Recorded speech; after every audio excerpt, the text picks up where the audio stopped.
16-17 বছরের ছেলেগুলা রাস্তায় যখন নেমেছিল তখন তারা এই চিন্তা করে নেমেছে গুলির সামনে পড়তে হবে, আমাদের মরতে হবে, রাজপথে রক্ত যাবে, শহীদ হব, লাশ খুঁজে পাবে না, আগুন দিয়ে পুড়ে ফেলবে, এই চিন্তা কল্পনা বাড়ির থেকে বাসার থেকে নিয়েই রাস্তায় বের হয়েছিল। ঠিক কিনা জোরে কর?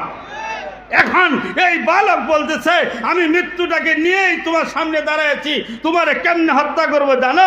আমার কাছে 3টা পাথর আছে। জোরে করে আল্লাহু আকবার, আর জোরে করে আল্লাহু আকবার। 3টা পাথর যখন দেখাইলো মুস্কি মুস্কি হাসতেছে আর বলে বেয়াকুব, এই 3টা পাথর দিয়া কি করবা?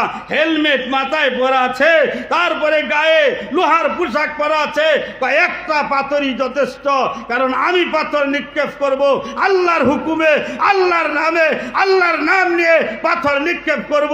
তিনি আল্লাহর নাম নিয়ে প্রথম পাথরটা নিক্ষেপ করে দিল, লোহার টুপি ভেদ করে মাথার মধ্যে লেগে রক্ত বের হতে শুরু করলো, পরে আরেকটা, তারপরে আরেকটা, 3 পাথর দিয়া বিশাল শক্তিশালী বাদশা জালুতকে চিরদিনের জন্য খতম করে দিয়েছে, খতম করে দিয়েছে।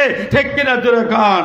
আমার বন্ধুগণ, ঠিক তেমনি ভাবে এই নৌজওয়ানগুলা দেশ থেকে তাড়ানোর পরে আমরা দেখেছি সেই বঙ্গভবনে তারা মাঠের মধ্যে পড়ে সাজদায় পড়ে গেছে, তারা আল্লাহর কাছে দোয়া করতেছে, শুকরিয়া আদায় করতেছে, আয় আল্লাহ আমাদের পরিশ্রম, আমাদের মেধা, আমাদের কষ্ট, আমাদের জিহাদি প্রেরণা আল্লাহ তুমি কবুল করেছো, জালেম মুক্ত বাংলাদেশ হয়েছে।